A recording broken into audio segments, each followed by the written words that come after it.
corruption, everything else.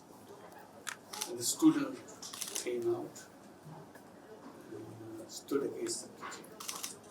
And they were demonstrating and they were killed on the street, point blank, by police and all the other forces. That was the latest part. They were been there for 16 years with fake elections and everything else. And people disappeared in routine matter. There were torture chambers all over the country. The stolen properties, stolen all the bank accounts, stolen from all the banks, destroyed the system. And any other corruption, mega projects, to inflated contracts to take money from those. So this was going on for 16 years, and the students came out and said, this is enough. They were shot dead. Hundreds and thousands of young people were killed. And the students called for a movement towards her house on August 5th. They were all moving towards her house. It's a kind of a flood of people from all around the country. It's a very densely populated country, 180 million people. So when they start moving, it's a kind of very scary scene that people coming all over the city, moving to one direction. So she was lifted out of the house, was lifted to leave the country and go in there. In Bangladesh, she was free from her rule. And that's where I was commissioned to come in. I was away from Bangladesh at that time to form a government to run the country. So that's what the interim government comes in. Those who are not familiar with Bangladesh, Bangladesh is a very densely populated country. It's the 8th most populous country in the world, in a tiny little piece of land. Density-wise, it is the highest in the world.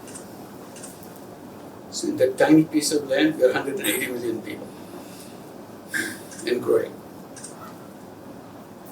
Half the population is under the age of 27. It's a very young population. Young population with access to technology, access to knowledge, access to everything. And when I say young people, I'm not talking about male young people. Women, young girls led this movement all around the country. So it's a kind of an amazing scene to see in Bangladesh, the girls in the street of their own massive way. So that's what the birth of the new, what they call new Bangladesh, that's what we are trying to build, away from the thing that happened in the past. And it's our 8th month. And all the destruction that took place in the economy, in the system, in the judiciary, in the police, everywhere. So we have to fix them up as we go. Fix the economy, fix the judiciary, fix everything. So that's our task. And we have created lots of what we call reform commissions on each subject so that they can recommend what to do, fix those each institutions and policies and so on. Now we're in the phase where we have to implement those recommendations coming from the commissions. And at the end of this process, we hold the election. So people can vote the new government. That's where we are right now. Economy-wise, I would say it's an amazing country with lots of possibilities, potentials. You look at Bangladesh as it is with people and this tiny piece of land, with lots of floods and everything else.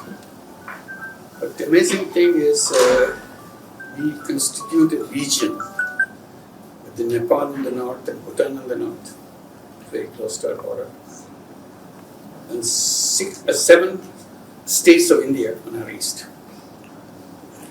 So if you take this as a kind of regional economy, integration, it can become a fantastic region. And it has to be done that way because they have no other option. Nepal doesn't have access to water, ocean. Bhutan doesn't have access to ocean. 7 sisters or 7 states of India, they don't have access to water. So only thing we can do together, we provide the access to water and build the whole country. And this become a very flourishing hub of activities with young people, technology-oriented, educated, and lots of creative capacity. So that's where we are offering to everybody who are coming. And we see lots of very positive attention to Bangladesh. We are offering ourselves, make it your production hub. Forget about what you can sell in Bangladesh. Produce it here, sell anywhere in the world. You have people here. You don't have to bring people from Bangladesh to work for your factory in some other country. You build the factory where people are. And we provide all the support to make that happen. So that's our efforts right now. We want to build that economy and clean up the whole system.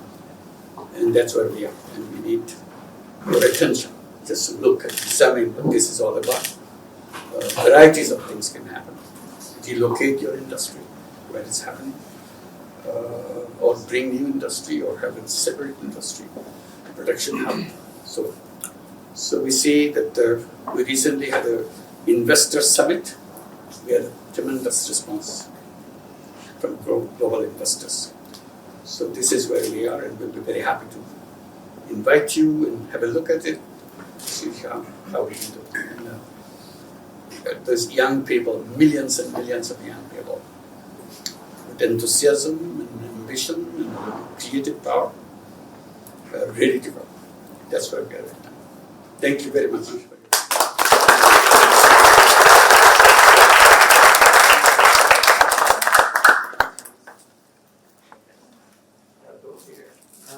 Foreign Minister, would you mind just coming and saying a few words?